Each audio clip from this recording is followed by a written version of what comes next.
भारत तक अब नए अंदाज में।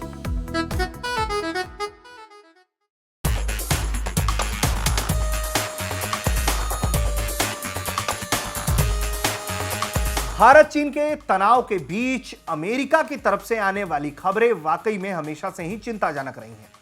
जब हाल में एक रिपोर्ट आई थी और जिसमें अमेरिका ने दावा कर दिया था कि अरुणाचल के कुछ इलाके में गांव में चीन ने अपने गांव बसा दिए हैं, तो काफी हंगामा हुआ, जिसके बाद इंस्पेक्शन हुआ, तमाम राजनीतिक बयानबाजियां हुई, सेना की तरफ से स्पष्टीकरण आया, वहां तक कि अरुणाचल के जो मुख्यमंत्री हैं वो भी उन इलाकों में गए और उन्होंने इस तरह के दावों को खारिज किया। लेकिन अब जो बयान आया पेंटागन की तरफ से वो भी काफी अहम है, क्योंकि हाल ही में इस तरह की खबरें आई थी कि तिब्बत के इलाके में चीनी बॉम्बर है, चीन ने अपना बॉम्बर तिब्बत के इलाके में लगा रखा है। तो इस मामले में अब क्या अपडेट आ गया है पेंटागन की तरफ से, इस वीडियो में हम आपको बताएंगे।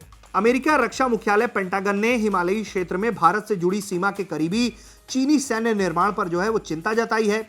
विशेषज्ञों और अधिकारियों को भरोसा है लेकिन कि भारत चीन की पीपुल लिबरेशन आर्मी को जवाब देने में पूरी तरह से सक्षम है।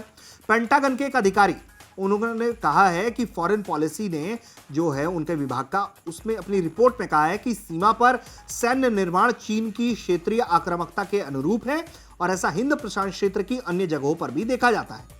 फिलीपीन से जुड़े नवंबर के एक वाक्य को उदाहरण के तौर पर लिया जा सकता है, जब चीन ने उनकी आपूर्ति नौकाओं को रोक दिया। चीन ने पिछले महीने सीमावर्ती क्षेत्र में लंबी दूरी के बम वर्षकों को तैनात किया, लेकिन भारतीय सेना इससे निपटने में सक्षम है। फॉरेन पॉलिसी ने विशेषज्ञों के हवाले से कहा है कि भारत ने दूसरे क्षेत्रों की तुलना में चीनी घुसपैठ का करारा जवाब दिया। दक्षिण चीन सागर में चीनी घुसपैठ का इतना प्रखर विरोध नहीं हुआ है। हेरिटेज फाउंडेशन के एशियन स्टडीज सेंटर के जो शोधकर्ता हैं वो भी कहते हैं कि यह साफ है कि चीनी क्षेत्र में दबंगई कर रहा है, लेकिन भारत ने चीन को करारा जवाब दिया है। भारत डरने वालों में से नहीं है और धमकी भी बर्दाश्त नहीं करता। रॉयटर के मुताबिक अमेरिकी सैन्य कमांड ने एक नया सॉफ्टवेयर टूल विकसित किया है ताकि इस बात का अंदाजा लगाया जा सके कि क्षेत्र में अमेरिकी सेना की तैनाती, समर्थित सेनाओं की गतिविधियों और ताइवान जैसे देशों में संसदीय दल के दौरे पर चीन क्या प्रतिक्रिया देगा। अमेरिका के हिंद प्रशांत कमान के दौरे पर पहुंची जो उप रक्षा मंत्री हैं, उन्होंने भी इस सॉफ्टवेयर टूल के बारे में जानकारी दी थी।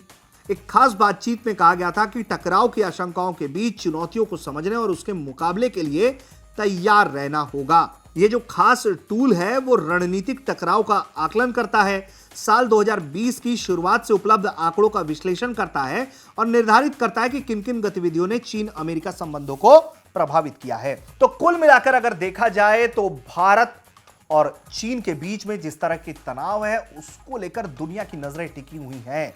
अमेरिका अपनी चिंताएं जाहिर कर रहा है क्योंकि अमेरिका और चीन के बीच भी टकराव है और इसके खारिज नहीं किया जा सकता।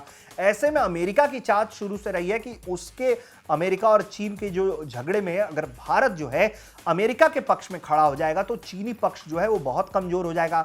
लेकिन भारत हमेशा से ही इस बात को कहता आया है कि वो एक गुट निरपेक्ष देश है और परिस्थितियों के हिसाब से वो फैसले लेने के लिए स्वतंत्र है। वो किसी भी एक गठबंधन का हिस्सा होके टारगेटेड पॉलिटिक्स का हिस्सा नहीं हो सकता है।